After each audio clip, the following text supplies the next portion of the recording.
Here we go.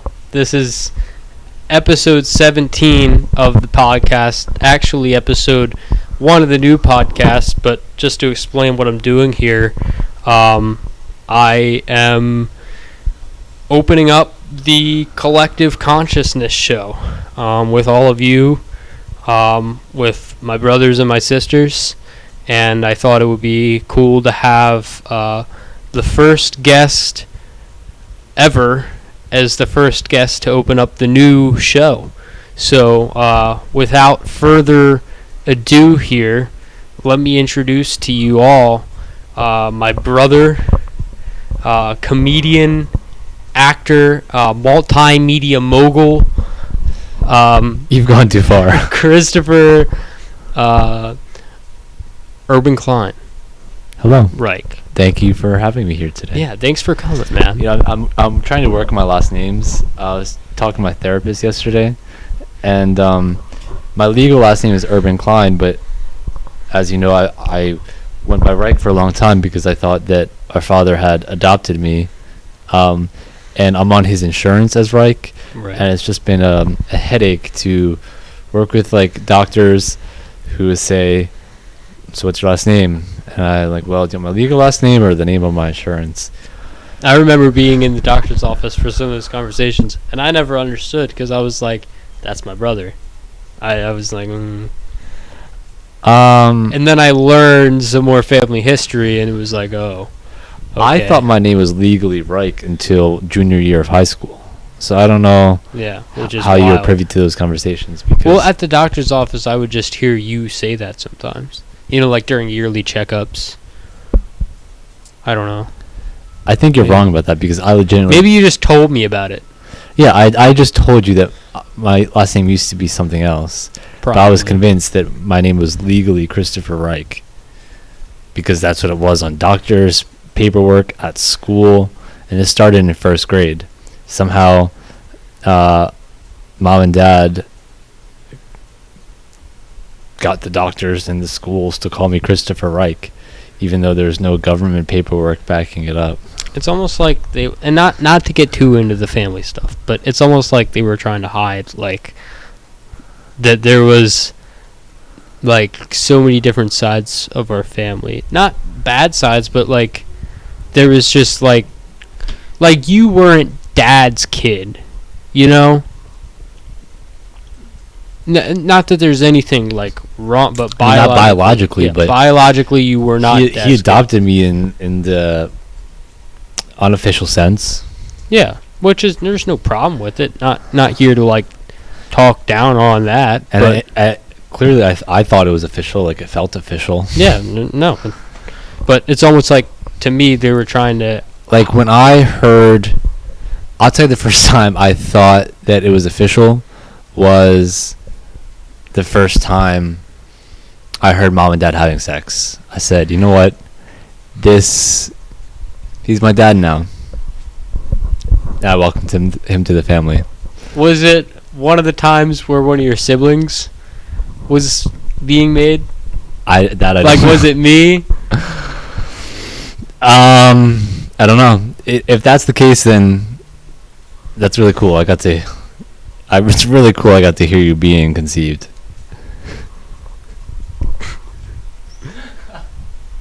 That's uncomfortable. Yeah, it is. Speaking of which, Caroline was just calling me. Yeah, okay. Let me text her. She wanted it. You should have her on the podcast right now. Well, she wanted to talk to me about something important, so I don't know what it is. I'm with Christopher. Will You gonna cut this out? you later. I don't know. Alright. Anyway, what do you think of my on-air sign? I can finally capture in the camera now because I have a higher quality camera. I think it's nice. I think it's funny that it has its own chair. I was like, I don't know where else I'm gonna put it. I can't mount it on the wall. Why not? Well, I could. Yeah, so I think it's a nice thing, and it goes great with the idea of a podcast. That got it for me when I was just starting to do the podcast. Yeah, I wish. I mean, not to just. I wish you had one that had a longer leash. Didn't have to be so close to an outlet. Because that thing is what, 4 feet long, the cord. I don't know. So, what do you think about it? I think it's cool. I was looking at like getting a neon sign made for the podcast, and it was like $500. Yeah. I was like, yikes! Nope, not gonna do that. Yeah. And then, the company like kept sending me emails and was like, "Are you still gonna follow through on this? Do you still want to do this?" And I was like, "No." No. Yeah. And they emailed me for like a month straight. What do you think about companies kind of like reaching out to people and like really reminding them a lot? Has that ever worked on you? No.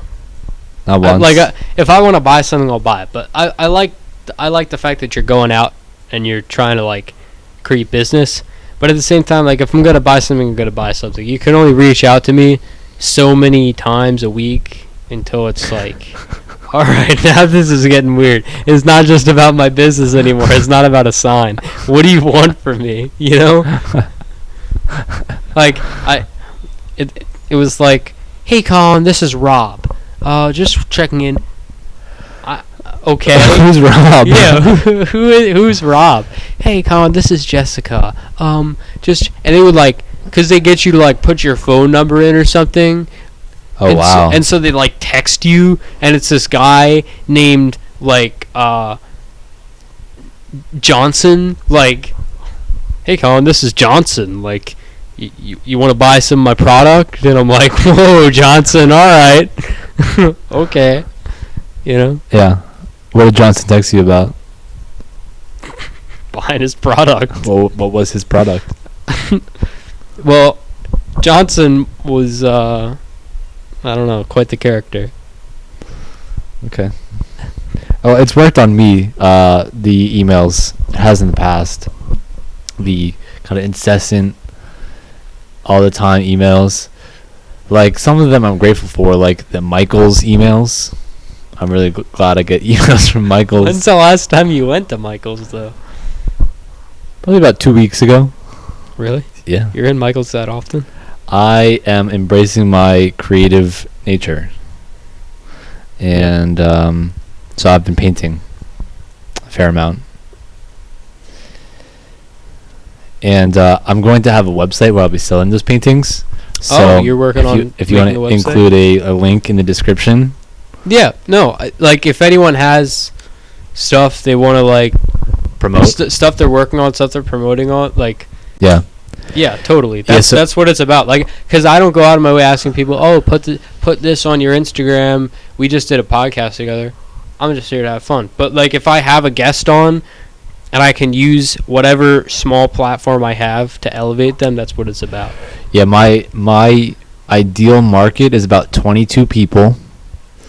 And I just struggle for money and sell to paintings to 22 people. Yeah. So I'm really happy to work with your podcast. Awesome. No, I'm kidding. I, as you know, I'm doing the thing this weekend. Yeah. I'm hoping to have doing the Karma Festival, and I'll be doing Reiki, and I'll be selling some of my paintings, and I'm hoping to have a website active by then, so I can say, hey people, this is where you can find me, this is where you can book appointments, this is where you can commission paintings. Alright, well, how about you take a second, talk to the people about what this is that's happening this weekend, because I'll put this up before this weekend. Okay. And tell the people, look at the one camera we have right there, and tell them what's going on. So this weekend is a festival in Havre de Grace, Maryland, called Karma Fest. Karma meaning, of course, the universal law of cause and effect, action and reaction. And this festival is dedicated to basically sharing and bringing and creating all those positive values like love and harmony and peace and truthfulness and beauty. Reverence for God. All right, we're back. We had a little interesting thing happen. That's fun. It's all right. What do you think about ASMR of people drinking water? Would you listen to that? No, I don't like ASMR noises. None. Little too. What sounds do you like? Well, ASMR noises are a little too unintentionally sexual, which is unnerving a little bit. I'm not trying to be sexual, but let me make these soft noises for you. Like, what if you're crinkling leaves? Would that cross any boundaries for you? No, I'm talking about when people like try and make noises on their own. Let me try to make these crinkling leaf noises with my mouth. That's unintentionally sexual. People were like, I don't know. What was your question? Do you like ASMR? What do you think about? Would you ask a couple questions? What sounds do you like? Oh, what sounds do I like? That was the one. I don't know. I mean, I don't know. Sounds I particularly enjoy. Music I listen to. There's no sound that I go wild about. Like normal everyday sound. Mm-hmm. Mm-hmm. Sound of the trash truck's pretty cool, you know, because that's how. Because I remember, like, I don't like the sound of someone gently humming, but when the trash truck comes, well, that's I'm here for that. because Explain that to me. I Why would don't always you like run someone? to the front door to watch it because it was so cool. Like people throwing the stuff in the back and then it, crushing it up and moving it back, and it was fun. It was cool. Did I tell you I rode on the back of a trash truck on Monday? Yeah. Did you get the job? Yeah, they offered me a job. I'm not gonna take it. No.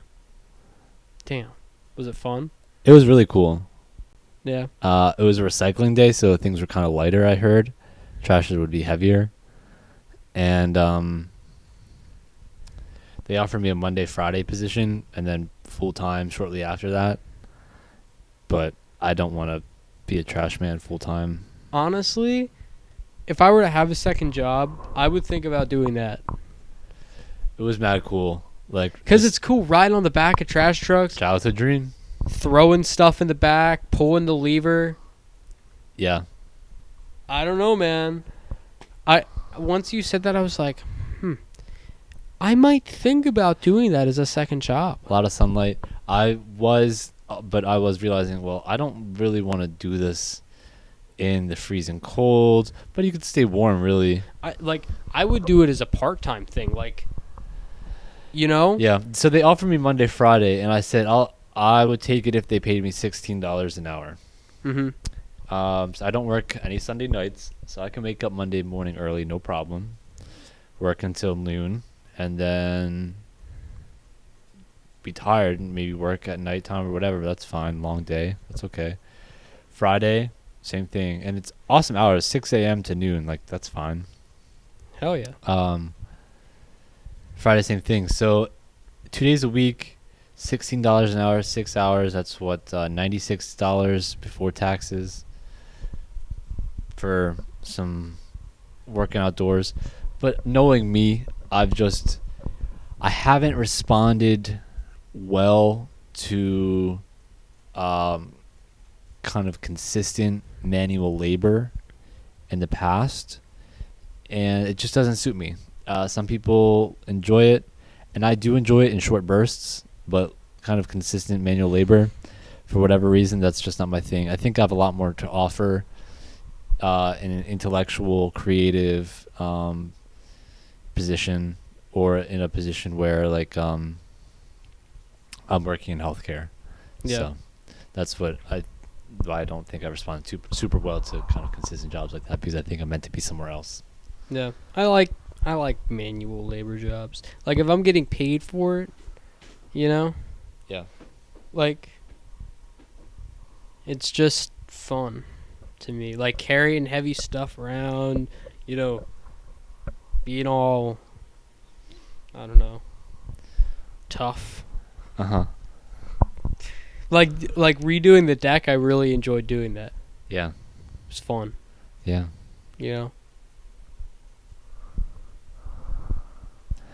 Trying to think of what projects I really like doing. Go ahead. Let's take it back. Okay. So, I don't know where the mic cut off. I'll just start with my question. How has God or the higher power or the universe changed for you, your perspective of it? I can tell you where the mic cut off. Where The first question you asked. The first question? Yeah. Okay. All right, so let's bring back to the first question. January 11th. January 11th, 2021. Start of the podcast. You're my first guest. How have you changed, other than physically, your physical appearance, like your beard, your hair's a little shorter now. You're just more clean cut, Yeah, you're asking Straight. like what changed and what and how? How did you change? What changed for you? What sparked change? Oh, wow. There's a lot there. A lot to unpack. Yeah. What sparked change? I don't know, man. Like discomfort, tired of being uncomfortable. Yeah. Obviously, I look a little different. I look younger, all clean shaven and healthier. I got sober. I stopped drinking. I stopped smoking. I abstained from sex and pornography. Now I'm gonna wait until marriage. Shout out Virginity Rocks shorts right here. Nice. You can get those and he probably won't pay me for an advertisement, but DannyDuncan69.com, your favorite family-owned dealer. You can get Virginity Rock shorts as well as I Love Hot Moms merch, Fet's Luck merch, stuff like that. It's funny, actually. A lot of it was kind of like selfishness that inspired me to change, because ultimately we are responsible for ourselves.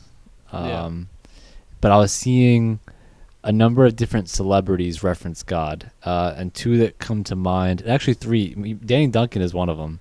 Danny Duncan will talk about his relationship with God. I'll name three more. Ross Creations, a YouTuber.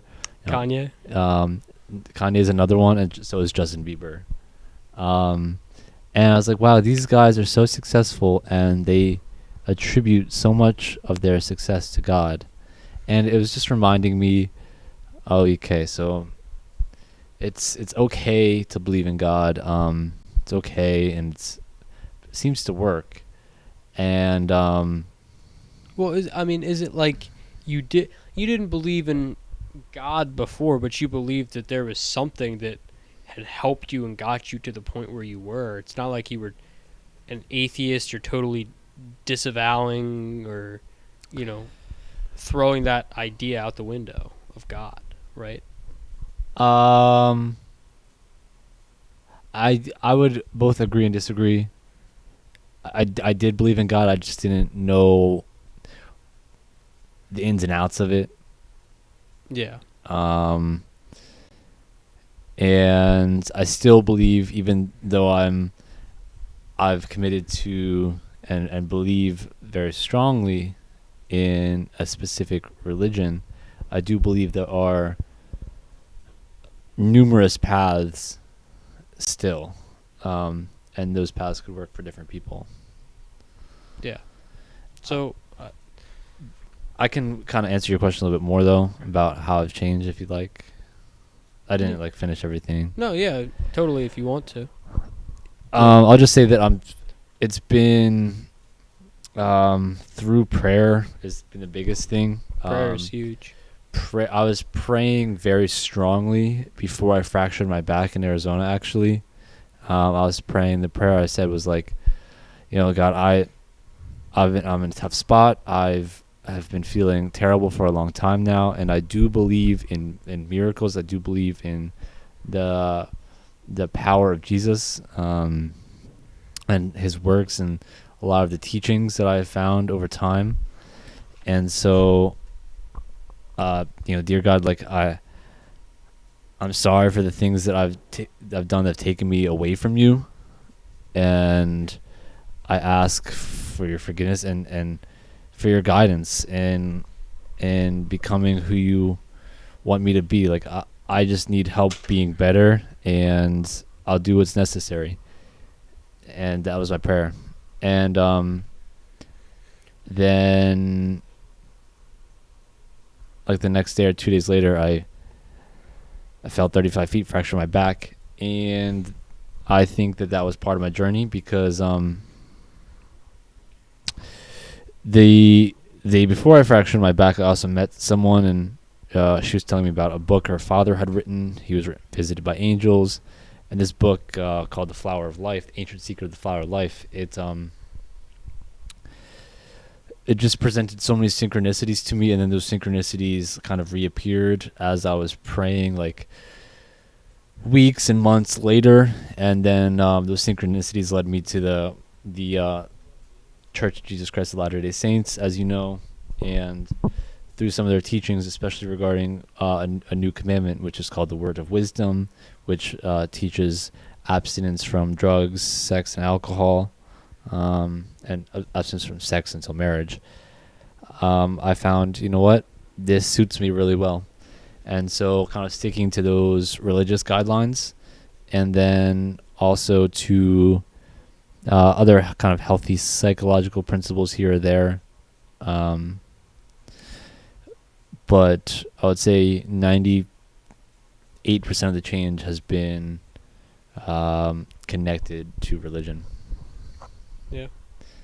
So I want to get into your relationship with religion a little bit.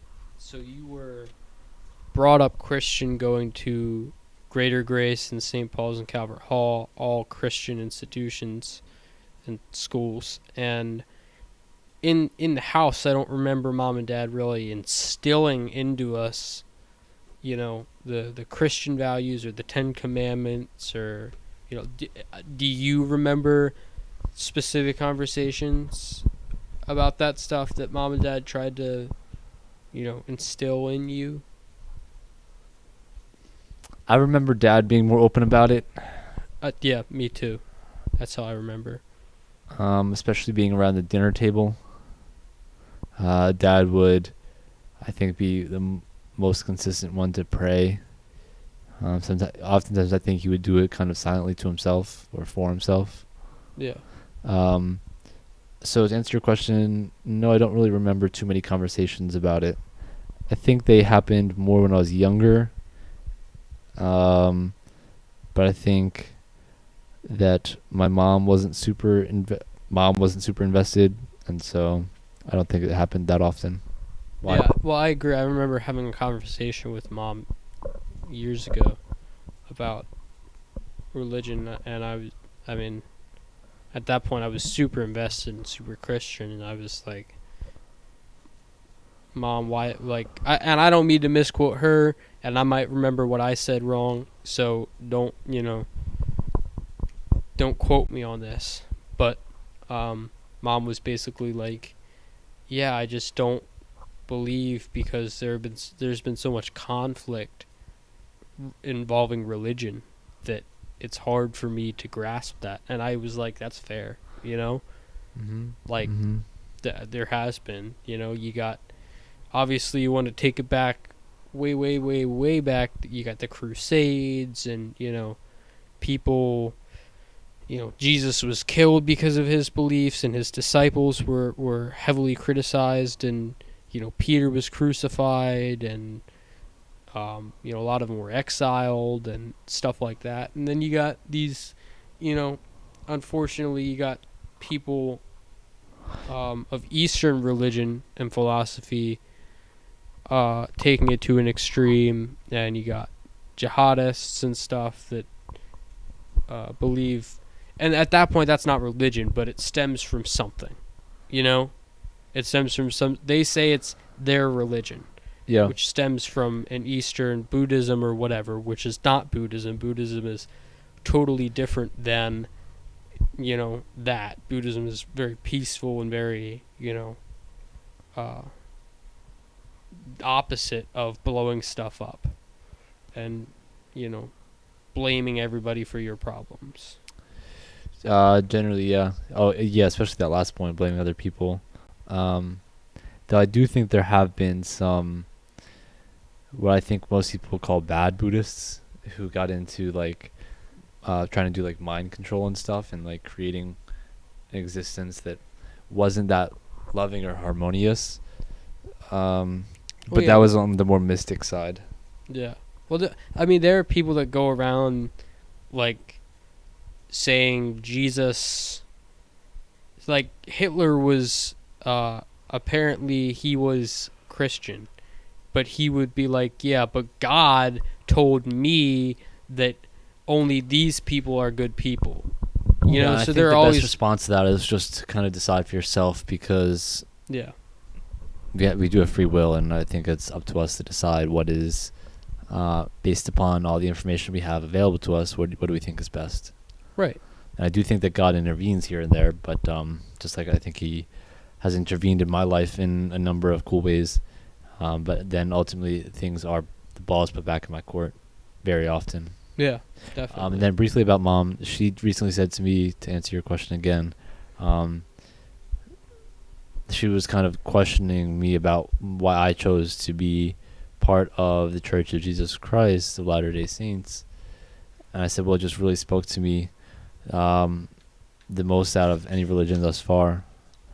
And she was saying how she believes in the golden rule: treat other people how you want to be treated, and that's it. She thinks that churches are about money. And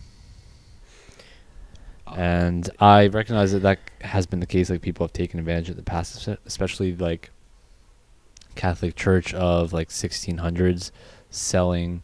Oh yeah, the Catholic Church has had their problems, but I don't think that every religion as a whole is about money. Yeah, I don't think so either. The Catholic Church has had a number of problems, not just money. They've had priests, child predator pedophile priests, that tell the kids all right, God will forgive you of your sins. Quite literally, if you inappropriately touch my penis, God will forgive you of your sins, which is funny, but it's not at the same time. Have you heard of the straight and narrow? No. The straight and narrow path to the tree of life. It's very specific actions. You're not doing this, you're not doing that. You're loving others. You're following the commandments. That's the straight and narrow. Is staying on that covenant path. Right. And unfortunately, he shared that image of the priest's straight and narrow.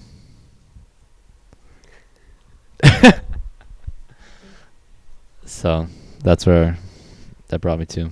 Well, you gotta think. Not all these priests have narrow penises. Or some straight. of them gotta be pretty girthy. Or straight.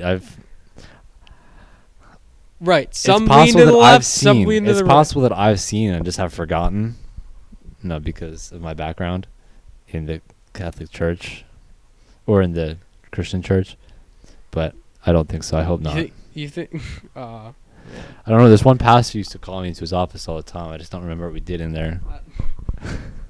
I don't want to name names of pastors I know, because all the pastors I know are great people. So I don't want to make fun of them. He would call me at a lunch, and I would go to his office and eat my lunch in there. Lying. I'm not lying. And he asked me how I'm doing. Which pastor is this? Can you name their name? St. Paul's? No, Greater Grace. Greater Grace. Okay. And I remember feeling a little embarrassed because I don't know why he was calling me specifically. Well, And Chris, you were special. You had a place in his heart. And he felt something different with you. He didn't really call many other kids in there, if ever, that I know of. So I don't know. Maybe I'm hoping that Mom had asked him to talk to me because of the rough upbringing early on. Yeah. But maybe one day I'll remember something. Hopefully it's a good memory. I was really Playing chess. playing chess. Not something else. Yeah. I want to do something where I play chess with someone on the podcast. Sounds riveting. Yeah, I really want to do that. You should do that at night. I should fix. Yeah. You should do that. All the kings and the queens would love to watch that. That would really hook me in. What? Or that would really rook me in. Yeah. I bet the bishop would want to come. We could do a special, like, it would be like the chess nights version. We do it at night, and it's like the nights. Oh, I was just trying to make like chess puns. Well, yeah, that's what I did. We could have like a chess nights version where it's at night and it's me and my guest playing chess. Wearing night outfits. No. Knight, K-N-I. Full armor? Yeah, that's knight, K-N-I. Yeah. Yeah. Anyway. So, about God. About your relationship with God. So, we got past the brought up Christian part. I think we worked through that a little bit. Then, for an extent, and I remember this conversation at the dinner table. I remember you were in high school. And at that point, I was in elementary school, and so I was like, I was still Christian, and that's all I knew. Like, I had only known, like, that small little world. I didn't know anything that I know now. Everything I know now is different from what I knew then, you know? So, all the important stuff, for the most part. I like how you're slowly adding this qualifiers. Except for the most part. Well, yeah, because Miss Huber. This, God, I don't want anyone. and then I learned that.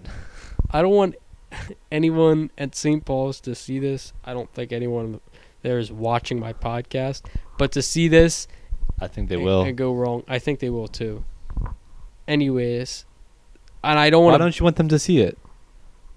No, I want them to see it, but this part is pretty wild. Miss Huber's husband apparently wanted sexual relations from her, and she wouldn't give them to him.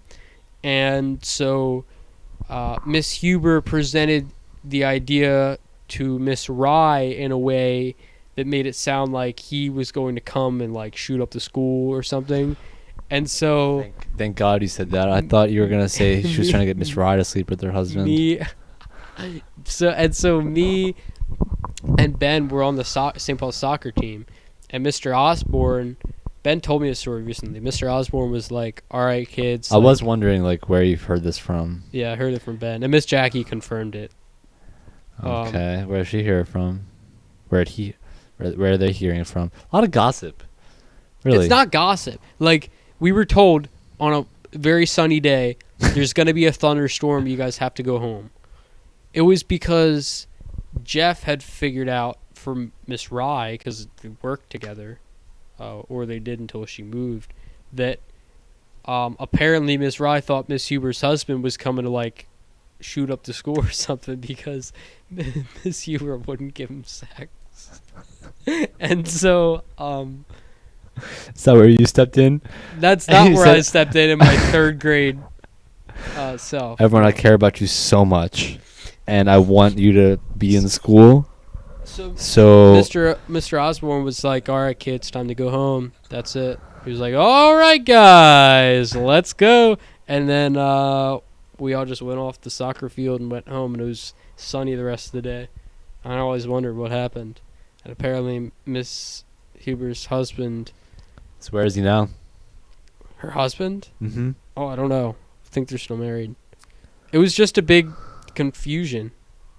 Like, Miss Huber presented it in a way that was different than what it was. She exaggerated it. You know her. It's like... This is my impression. This is my impression of what... All right, I'll go next. You're Miss Rye. All right? Okay, sure. And then... After that, I'll be Mr. Osborne. You come tell me on the soccer field. Hi, Linda. How are you today? Hi, Carrie. So my husband is... Yeah? He wants sex, man. He wants me to throw the puss at him. What? He wants me to throw the puss at him. I won't do it. Linda, are you being serious? Yes. I'm so scared. I don't know if I can go home. Oh my God, I'm so I sorry. don't know if I can go home. I mean, he was Linda, how long has this been going? He was threatening me. He was threatening me. No. Yeah. Terrible. Absolutely terrible. Are you safe? I don't know. He might come here. What? All right, switch roles. Now I'm Jeff. You're still Carrie. You come here and tell me. Okay. We were probably misrepresenting this story so bad. I'm doing the best I can here. And I'll start off that same line. I'll be Carrie. Jeff, I need to talk to you. It's kind of urgent. So can you please stop flirting with Kim and come talk to me, please? Well, I've got kids to deal with. Well, I mean, what do you want? Jeff, no, this is very important. I'm doing my best here. I need you to come with me right now. Okay. All right. Let's go. Okay. Well, Jeff, now that I have you alone here in the office, room 301, I need to tell you that I think that Linda's husband, Linda Huber, is threatening her, and I think he's a threat to the school.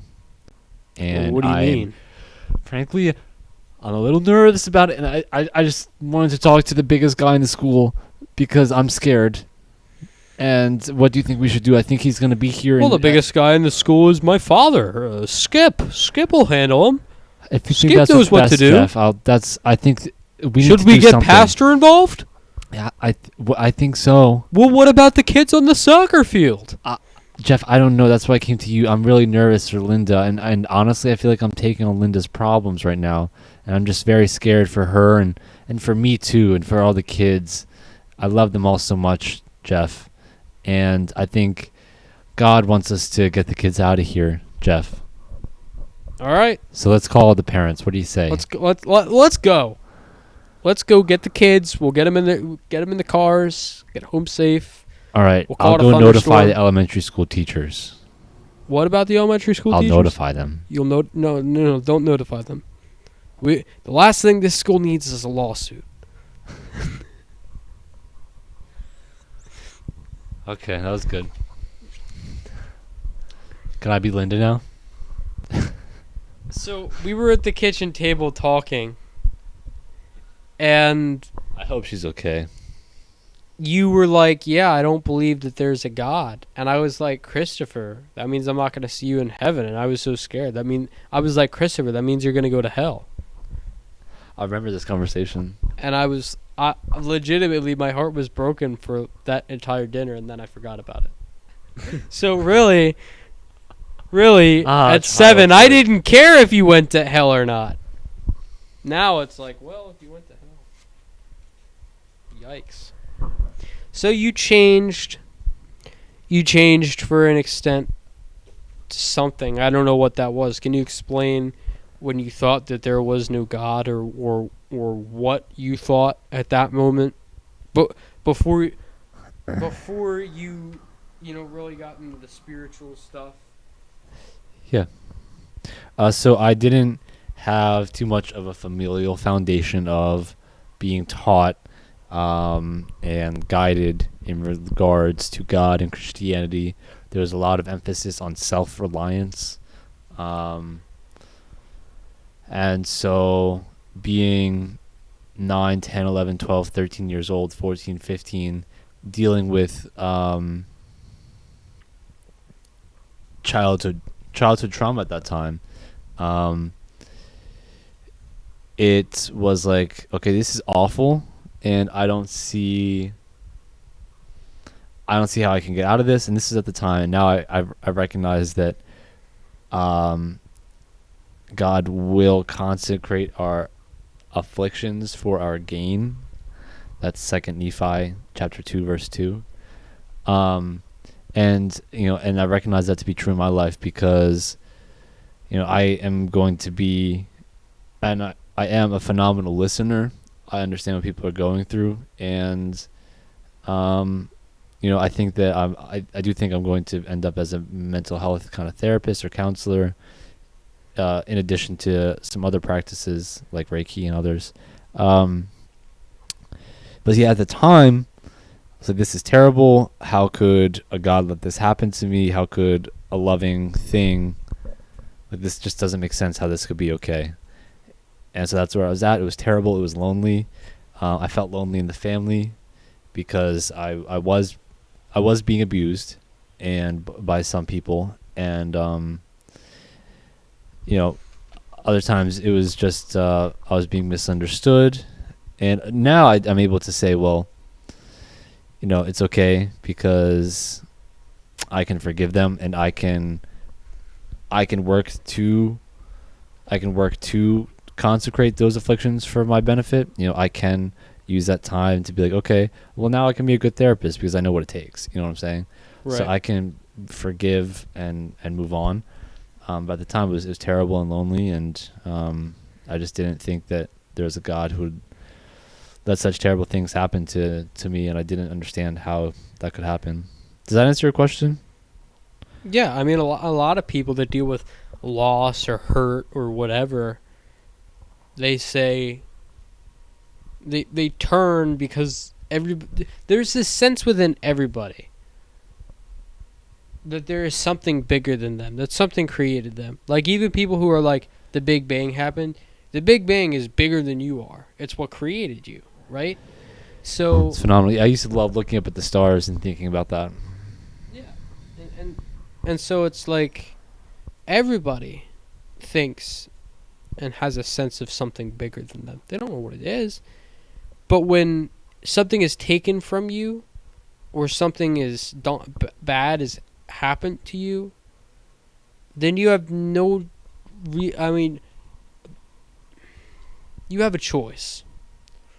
But it makes it very hard on you after stuff repeatedly happens to you and you say, why me? How could something bigger than me let this happen? So you turn away from it, and you either say there is nothing, or you say what there is not good. Well, just real quick, I see that what you're saying is true, and that you do have a choice. And part of the reason, but not everyone knows that they have a choice almost. Right. Like I was saying, I didn't have that familial discussion, that familial foundation of religious foundation, of even really spiritual foundation, to guide me to say, hey, well, what can this really mean? What can you take away from this? Why might someone be doing that? And what are we taught about how you can handle that? Is really just, I was really just kind of taught, you have to be a nice person, you have to be a nice person, you have to be a nice person, you have to be a nice person, you have to be respectful, you have to be respectful, you have to be respectful. That was it. You have to work hard, you have to work hard, you have to work hard. So, but there's nothing behind that.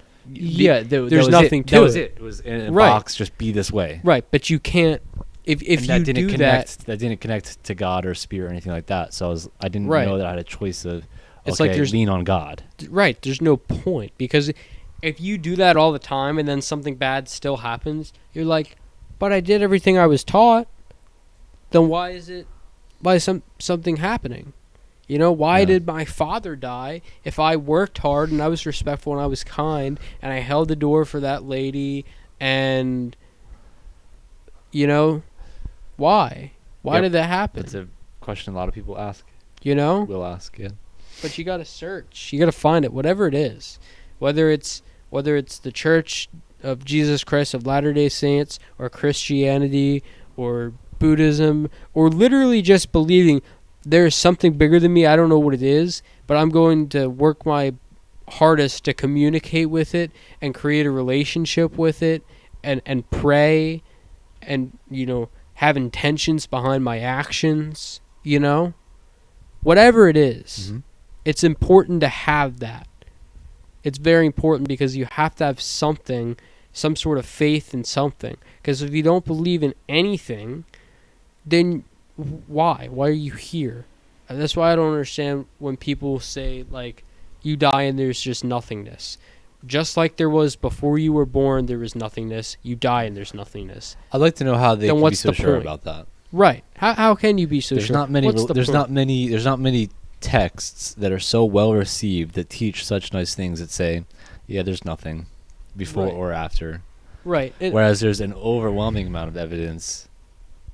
There's something. Suggesting that there's something. Right. There has to be. There has to be, because What's the the most point sold of us book living of all here? time, the most purchased book of all time, and you have accounts of people dying and then coming back to life, and they say, okay, well, this is what I saw. Right. So And even if that's like affected by what they see is affected by what they believe they might see, they saw something after they were biologically dead. Right. And unless you're telling me that this is a computer simulation, all right, tell me it's a computer simulation, and then tell me that I'm living in a simulation and what I'm experiencing isn't real because it's a computer program. Everything is real. Everything, whether it's fake or not, Hallelujah. it's a fake thing, but it's tangible because death inside of a simulation is still death. Life inside of a simulation is still life. Sickness is still sickness. So what are you saying though? Like, you're going to tell me it's a computer program? Okay, cool. You're not telling me anything different than it's not a computer program because everything is still everything. The same. Okay, that's a It's good still point. the same. Yeah. So it doesn't matter what it is. And like, there is life after life. Right. There can't just be death. Because what happens when, all right, there's a plague and it literally knocks everybody on the earth out. Nobody is here anymore. That's it? You're telling me that's the end of the story? Nothing happens after? It's closed? No, I'm not telling you that. That doesn't, I'm not saying I know, you as metaphorical. Really? You know how closed-minded that is? Because some of the smartest people believe that. It's done. It's over. If we're all wiped out, there's nothing after it. Just like there was nothing before, there's nothing after. But there was something before because we're here. Do you think their belief is genuine?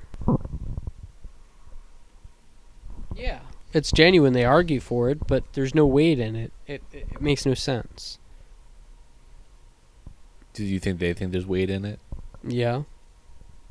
Yeah, those people interest me. Like, well, something came out of nothing. Some of the smartest people hold that belief that we came out of nothing. Well, I mean, there is still an ultimate question of, like, where did anything come from? Right. So, all right, so there's us. All right, let's just say God. God made us. What made God? All right, and what made God? And what made that, you know? Yep. I don't think humans can answer that. No. That's why I think it's important to not try. Yeah. You know? Yeah, Like- so let's move on. But it's cool to think about, man. It's Have like, you ever where? seen the website called Scale? It's like called Scale of the Universe. Maybe. And it's a really simple website. It's just like one page, and it starts you off like in the middle of the scale, and you can scroll left and you can scroll right. Like, you move like this little slider, and if you scroll left, you go down in size, like from a loaf of bread to an ant to a microbe to a proton to an electron. And it's amazing how massive, like huge, a loaf of bread is to a light photon, like a particle of light, if you want to look at the universe as made up of solid things. And then you go from a loaf of bread to, like, it's so cool, and like you see it like shrink as like you scale up to like a dinosaur, and the dinosaur scales up to like a small city, and then the small city scales up to a state, and that state scales up to like the earth, and then the earth scales up to a bigger planet. And the earth is just so tiny compared to like a below average sized planet in the universe. And then you scale up from a below average sized planet in the universe, and you get to like a below average sized star. And then the below average sized star is so minuscule compared to a massive star, let's just say. Right. And then you think all the way down to the earth is so like you can't even see it anymore because it's so small compared to the this other star. And I did this project in religion class in high school where I used that to discuss. I don't know what else the point of the project was, but I thought it was so cool showing the scale of the universe. And it's really big. It's really big. It's really cool. So I recommend checking out the website. Nice. Yeah. I think I'll do that. Yeah. A lot of fun.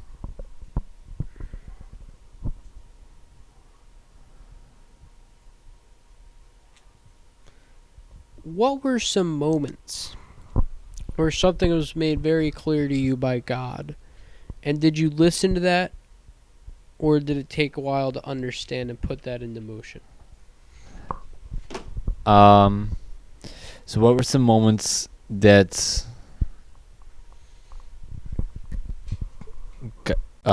say it again? What? Let me get the exact word here. What were some...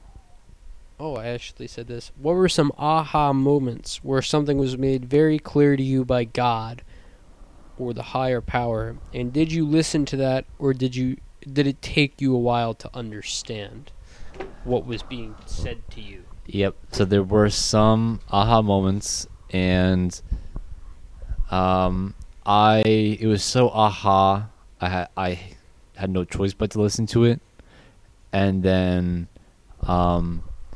the process of listening to it has taken a while. And what were those? There was like a really synchronous situation in which so many unusual things kind of happened at the same time. So I was in Sedona, Arizona, and the night before I traveled down to Sedona. I was in Flagstaff, and I was drawing in my hotel room. And I was just kind of really excited. I was kind of like thinking of like what Sedona would be like and what I was going to see. And I ended up drawing like this little like stick figure guy playing the flute. And I think upon reflection, I realized that is something I may have seen in like some movies, like cave drawings and stuff like that. But I didn't like intend to draw it. I just started to like draw lines. That's something I'll do sometimes, like meditative type drawing, just kind of like see what comes out. I'm trying not to think about it too much. But I ended up drawing this guy like the stick figure playing the flute. I was like, oh, that's kind of interesting, and drew some other stuff. But then, but I was really kind of going in on this figure, like really going like over the lines, making it like really dark on this pad. And the next day, went on a long hike, and I stopped to get some water in a crystal shop. And I started up this conversation with this cute girl at the counter. And, well, first I was like, hey, can I get some water? Like, that'd be great. I'll pay for it, whatever you need. Like, I just need some water. And so we're talking. And she was super cool, super nice. And I bought a couple things, like a cool little obsidian pyramid. And I got Kirlian photography done, so they took a photo of my aura. And I was thinking about like seeing if she wanted to do something later, I think. And then I turned to leave, and that same figure I had drawn over and over the night before, it was like on the door as you walked out. So I took that as a sign, and so I stopped. I kind of was like, okay. I turned to the girl. I said, hey, since you're like leaving in about 30 minutes, do you want to go get dinner together? It would be nice to hang out, I'd eat some good food or something. I'll talk a little bit more. She said, you know what, sure, that sounds good. And so I waited around for about 30 minutes and closed up the shop, and we left together. We drove to like this stream like by the city, slightly behind like the main street. You go down like this hill. It's really beautiful. And she was like, yeah, I know a place where you can get fresh like blackberries. So we went down there, and we were walking along, and she was telling me about and I said to her, I said, do you have any superpowers? And she said, yeah, I've got visions actually. And she said my dad was really cool because he wrote a book, and it's something I referenced earlier. It's the same book I referenced earlier, but she said he wrote a book after he was written by angels. She said Thoth or Thoth. I don't know how you pronounce it, but and she said it's he taught me meditation where you go basically to your heart center.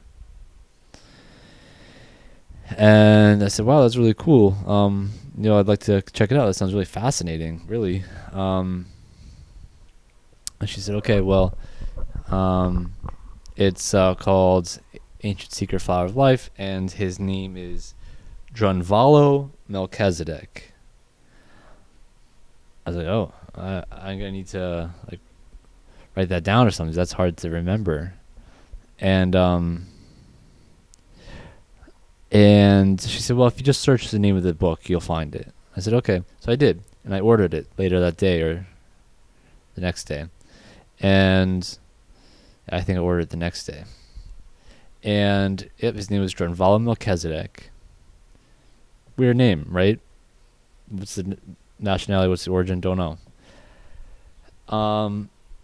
2 days after that, I was back in my hotel room in Flagstaff, and I had my telehealth therapy appointment with my counselor.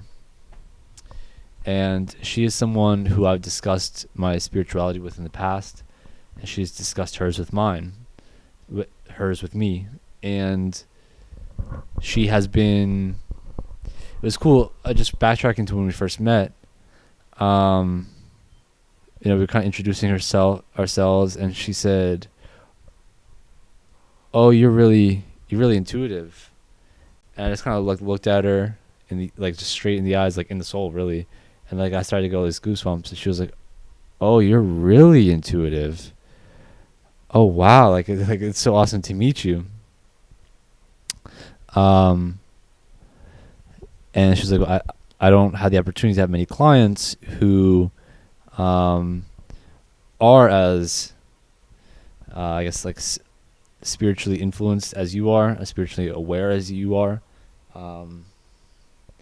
So she's like, so I'm going to be pretty open with you. I talk to spirit, spirit talks to me, and sometimes I'll hear things, and sometimes I'll share them with you, sometimes it won't, sometimes it'll make sense, sometimes it won't.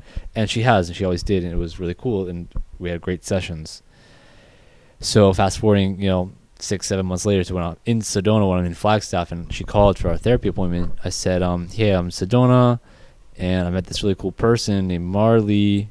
I don't know if I shared her name, but I said I met this really cool girl. She told me about her dad who wrote a book, and that was basically the only information. I may have included her first name.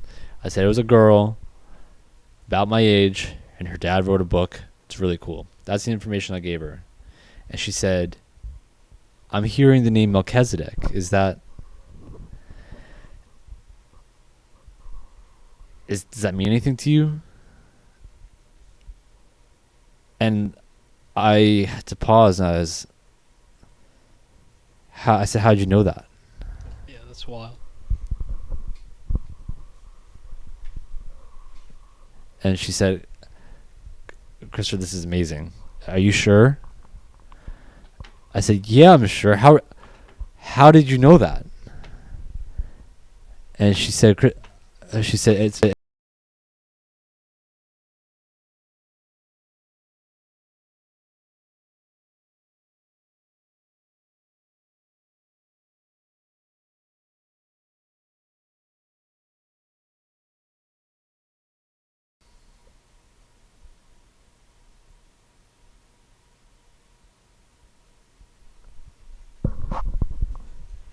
Yeah, my mic is on. God. Second time we've had a technical something. yeah. That's alright. I'm just going to have to stop messing around with stuff.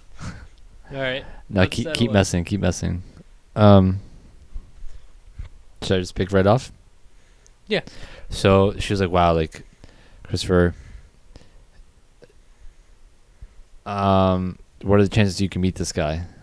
I was like, I don't know. She said he was kind of becoming kind of reclusive now. His health was declining, and she was kind of keeping to himself these days. She said, okay, well, I just really think you should meet him if you can. And so I was like, wow, this is incredible. How did she know about this guy? And we just but then we like kept the conversation going on. We talked about like how I've been feeling, why I went out there, because I went out there kind of suddenly, and Yeah, it was sudden. Actually, that's how I got the birds now. yep. So that was an aha moment where it was like, okay, something incredible just happened. This weird name I've never heard of.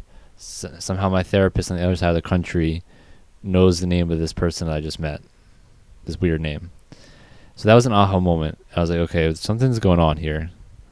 And that's when I was in Sedona a couple of days later, that's when I went on to a known, like, it's called, I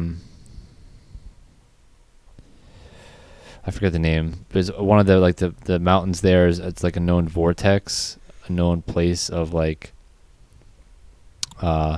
spiritual energy, I guess you could call it. Yeah, I remember you telling me that. And that's where I went and prayed. And Didn't you sleep there? That's a different spot. Oh, all right. But I went to another spot to pray, and that's where I said the prayer, like, I know I've been in a bad spot, and I know I've done some things wrong, and I feel terrible about them, and I want to be better, and I'll do what's necessary. And I broke my back. And so after I broke my back, therapist, I didn't really talk about that much about the experience of Melchizedek much, because I could barely talk for a little while. I was in so much pain. And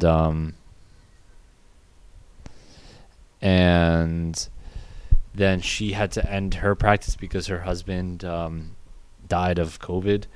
So we didn't really talk about Melchizedek much, but I had this thing on my mind.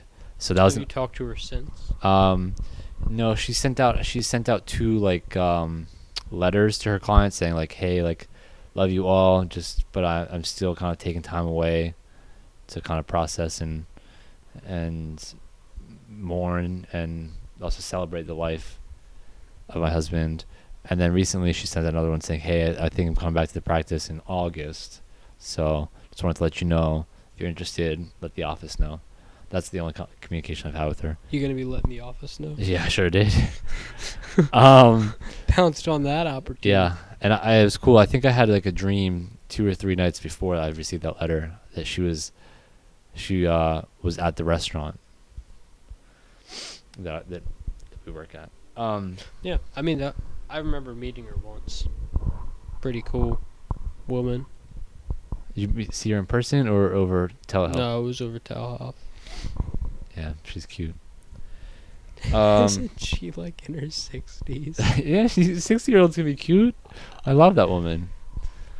So that wasn't the aha moment, and I had no really choice but to listen to it. It was so like crazy, and I don't think crazy is the best word. It was so cool and overwhelming and confusing, and the process of listening to it has been, well, I prayed a lot, and then I was like, okay, let me read this book, and then this book brought up fantastic new ideas that I had never heard of before in this lifetime, and then that gave me a ton to think about. And then when I was starting to meet with the missionaries, this book talked a lot about God, essentially, and the creation of life. And I was praying, as the missionaries encouraged me to do. They said, listen, we think the best method for you to come to any peace with the situation, for you to know if the Book of Mormon is true, we think you should pray. That's our best suggestion, and that's what we're taught to do, is to pray and to teach you to pray. And so I was praying. And one day I said, dear God, I believe in your works, and I am grateful for the teachings and the amazingness that I have discovered in your gospel texts already.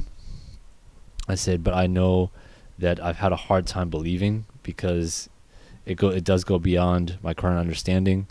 And I need if this is a healthy place for me to be, if it's your will for me to be in this church and be a part of this church, then I think I need a sign to show me.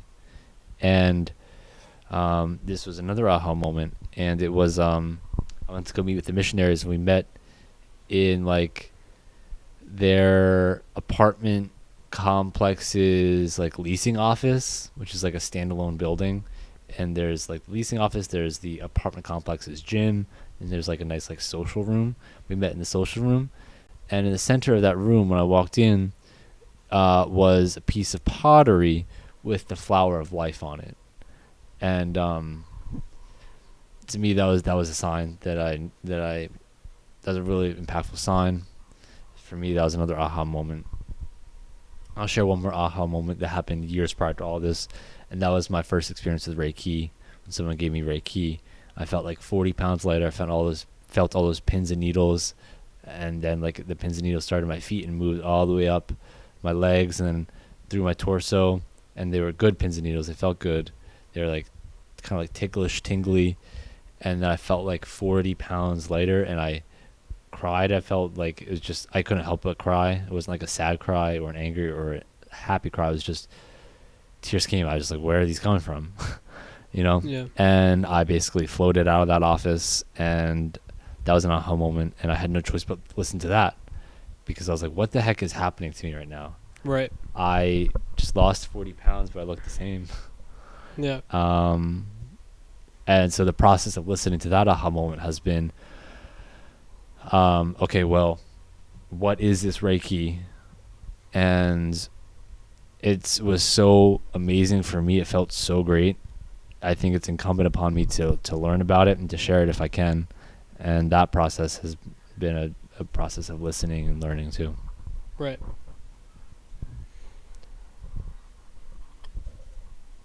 You know,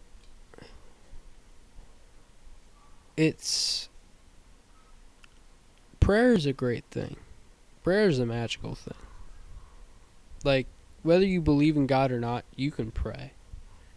You can pray and you can say whatever, and somebody's hearing it, something's hearing it. You can connect with people, with living things, through prayer, through intense meditation and thought. And I think people write off prayer as a religious, sort of, you gotta pray, monotonous thing. Mm-hmm.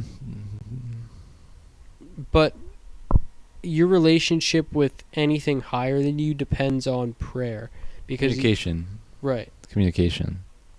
I Right. think that's what prayer is. And that's why I talked a little bit about studying psychology too, and drawing and how prayer connects us to our subconscious and collective consciousness and unconsciousness. Right.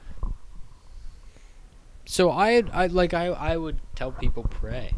Like, there's nothing wrong with prayer. Like, I'm not Christian. I am not, any of the religions. I'm not Jewish. But I still pray. I still maintain some sort of connection with what created me, what's more than me, because that's important. And it's important to set your intentions and ask for guidance, Mm-hmm. That's a very important thing, to pray, and be thankful openly, whether you believe in God or a God or anything.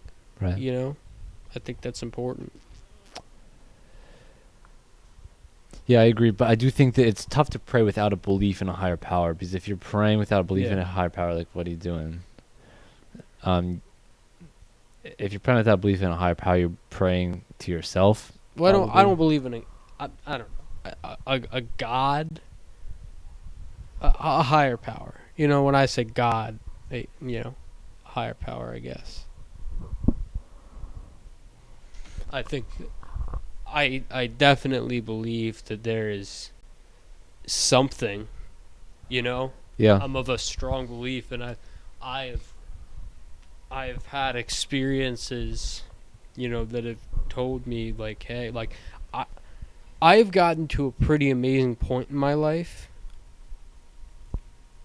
And I credit a lot of it to my own ability to just stay in and push through and want to succeed and be positive and have an optimistic outlook. I credit a lot of it to my family and really, I consider my friends my family too. All my close friends. I credit a lot of them for helping me. And I also credit a lot of it to whatever is higher than me that's helping guide me along. That's creating opportunities for me, that, is constantly doing stuff. Because there is billions of different circumstances that I could be in, and I am in the one that I am now, doing some of the stuff that I enjoyed doing most. Sitting down, having conversations with great people, my brother, just surrounded by love. My first job is a job that I really enjoy, that I'm having a lot of fun doing. Just really great stuff. Like, I'm surrounded by people that love me, and surrounded by like-minded people, and I've got a good head on my shoulders, and I'm working hard, and it's not easy, but I wouldn't want it to be easy, because I wouldn't be smart, I wouldn't be intelligent, and I wouldn't be driven if everything was just easy for me, if everything was given to me, and I didn't work for it. I would have never fell down and had to pick myself up or learned anything. So that's what I credit any and all of my success to. And I couldn't do any of the stuff I do myself without something higher than me, and none of the people I'm surrounded with could do anything without something higher than them. I really like the part about, especially that last part, acknowledging that none of this would really be possible without that higher thing, whatever it may be. Right. I also really liked the discussion about you wouldn't be who you are without those challenges. Because it can be a lot of fun to know that you are someone who had challenges and then made the best of them. Yeah. That can be a lot of fun. It is a lot of fun. Because I remember, about the podcast, I remember the first time we recorded, I was so stressed out, and I was like, the mic doesn't sound good, we don't have a camera, we don't have this, we don't have that, it's a crappy setup, it's this, that, it's whatever, and I was just stressed out, and we just did it, and now I'm here, and we've got a great production, and I've got a new logo, and I've got, it's great. Better sound system. Right. It's just great, and I love it, and it's awesome. You have a cooler guest this time around. Right. And if I was never stressed out and, worried about it, and I didn't care about it, then it wouldn't be what it is. I could have just kept doing that same thing, and it would have been the same as it was, and nothing would ever grow, and people would stop listening, and I would stop recording. Interesting point. And then that would be that. Yeah. You weren't comfortable with mediocrity, or with...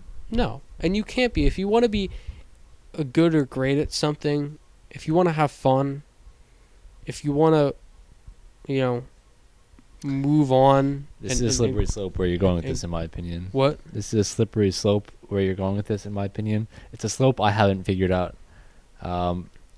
Maybe I have, but currently I'm not so sure if I know how to traverse, how to handle this slope. But continue, and then we can talk about that if you want. All right. Well, if you want to be happy or successful or whatever, whatever you're doing, you got to be self-aware. That's not what I thought you were going to say. Because if you're not aware of your strengths and weaknesses, and you just think you're great, you're not.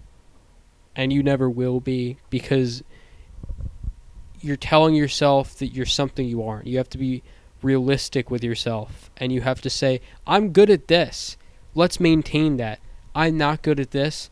Let me learn more. Let me work at that. A year ago, I didn't know jack about microphones, audio, video, how to set any of that up, and I'm still learning, but I knew a lot more than I did. And I was honest with myself, and I didn't tell myself that I could just go by whatever I already knew. I had to learn a little and do research a little, and talk to people that knew more than I did. you can't think you have it all figured out. And that's not just for, you know, your job or your occupation or whatever. That's in general. In general, you can't think you can just get by with what you have. You know? Mm-hmm. People of all ages. Whether you are 75, sitting on your boat, retired, chilling. You, like, what if something happens and you need to fix it and you're the only one there? That's why you always keep learning. You always strive for something bigger. You can't get complacent. That's what I've learned. Now, where did you think I was going? I thought you were gonna say like, gotta work hard. That everybody says you gotta work hard. You A lot of gotta people give. do say that. I just don't know if that's true. You gotta give. Like if you're gonna say something, you can't just say work hard. You know, because that is such a broad thing. Yeah. And everybody says work hard. Self-awareness is a good addition to that work hard. Yeah. I'm just not sold on the work hard because I don't see where work hard fits in with the 7 values that I kind of guide myself on. And those values are love, truth, beauty, trust, peace, harmony, and reverence for God. Where does work hard fit in with that? I can imagine maybe with harmony. Well, you have to work diligently in order to attain any of those things or do any of those things. Like it is not easy work to be loving and kind to everybody. It's really not. That's true. Somebody cuts you off on the highway and, you know, you already spilled cereal that morning on your shirt and you're like, no, like, and you flip the guy off in just a slight moment of anger. But it does make your life easier to be loving to that person. So, in the long run, it is easier to do those things. But over a period of time, you have to work hard to consistently have that. Because there's a lot of things are going to happen. I think hard work may be an illusion. And I could be wrong, and I think well, that if you're there's really doing more something you development. enjoy, like if you're having fun, you won't be working hard. Like, you know, if you're having fun in life, you won't be working hard. You know, I feel like I have. Love, you will never work a day in your life. I've heard that, and I haven't experienced that situation in this lifetime, so I can't attest to the experiential knowledge of that. Right. It sounds like it could be true. Yeah. I've been working hard recently, and or not just recently, but for a long time, and just the hard work doesn't suit us. You know, who really truly, when they're deep down being honest, says, I like hard work. Hard work is like a punishment, really. Like, someone who likes hard work might give reasons like, well, we need to do it because, you know, humans would be clueless without it or something. I don't know what the reasons would be. I do anything I do to bring me to the next level. You know?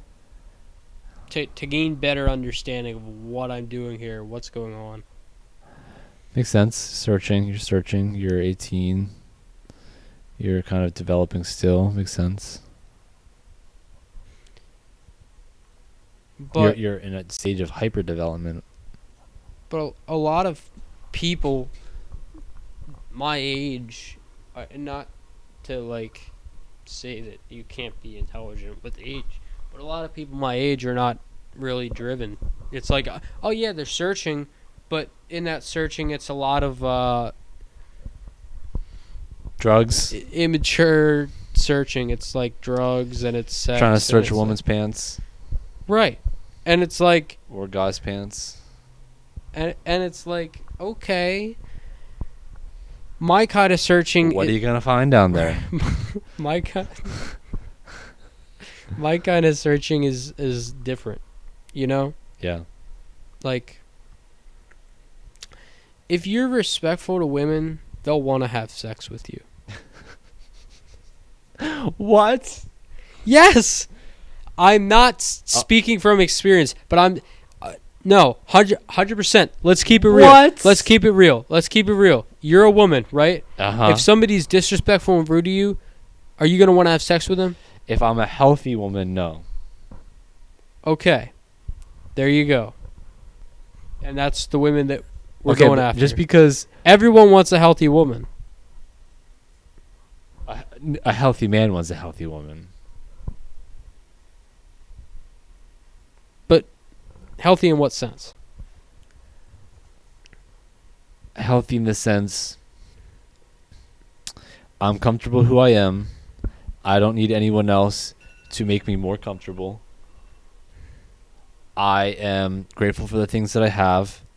I personally don't need someone else in my life to live a good life, to be happy with the things that I have. I can be happy without a partner.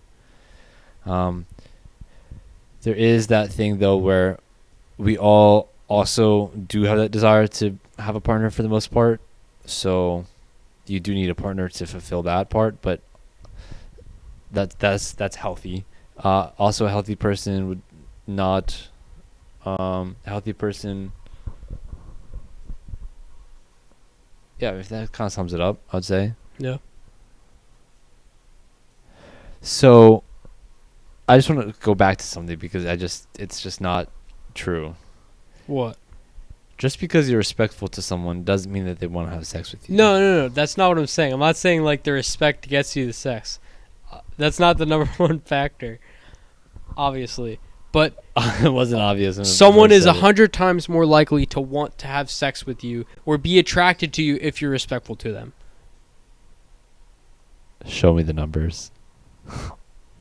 All right. No. But I Let's go out. recognize Let's go out. that. Let's go out. Let's Ask go out what? and let's be totally disrespectful to like 10 women, all right? And then let's go out and be really respectful to 10 women. See how they react. Okay. See how they react. Just real quick with that experiment.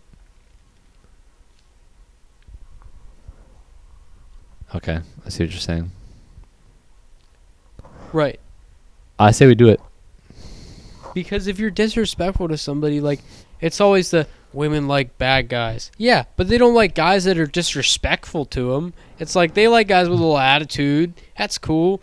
But, like, they don't like guys that are, like, rude, you know? I don't think healthy ones do. But I think there are healthy women that do appreciate a little bit of a fierce side. Yeah, a little attitude, a little bad boy, you know. A fierce good boy. Well, yeah, a little And spice it up. I think a fierce good boy, it can be is okay being rude, because sometimes a rude person needs to be talked to in a rude manner. Well, no, you should have the ability to. You should be capable of doing really horrible things, but you should control that ability, because if you're not, and something happens, you won't have the ability to stop it or react to it. You know, because if you have somebody, a cold-blooded killer, coming after you or somebody you love, and you don't have the ability to stop them, you don't have the capability or the drive or the mindset that...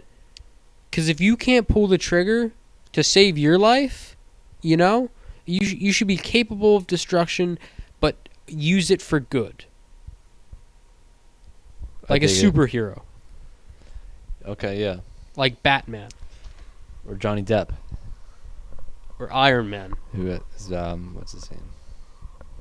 Captain Stark. What's Johnny Depp's character in Pirates of the Seas? Pirates of the Caribbean or Caribbean. Actually, it's supposed to be Caribbean, but everyone says Caribbean. The Caribbean. What's his character? Captain Jack Sparrow. Him. Is he a superhero? He's a pirate. Wouldn't necessarily say pirates are superheroes, but Okay. So you can say Spider-Man, Superman. You said Captain Jack Sparrow. He's my hero. Is Doctor Strange a superhero? Technically, yeah. What is his superpower? He's able to like shapeshift. Like Ant-Man? No. He has like supernatural ability. Well, all of them do, but anyway, let's wrap this up. We got to get ready for work and stuff. Let's wrap this What time up. do you work today? 3:30. You work at 3:30? Sounds good. I work at 3. You work at 3:30? I Alright. did see if someone could take my shift, though. Let's see if someone took it. All right. Well, thank you for coming on. This was a great podcast, better than the first one we did. I really enjoyed it. Thanks for coming on. It was a great discussion. Wouldn't have done it any other way. So thank you. I'll put your info in the description. Okay. And what day are you posting this? Friday? before Someday. the weekend. Okay. Yeah, we'll see. Someday. Thank you. Thanks for coming on. This has been the Collective Consciousness Show, episode 17. Bring it in! All right. Thank you, guys. Have a great day. Peace and love. Love, love, love.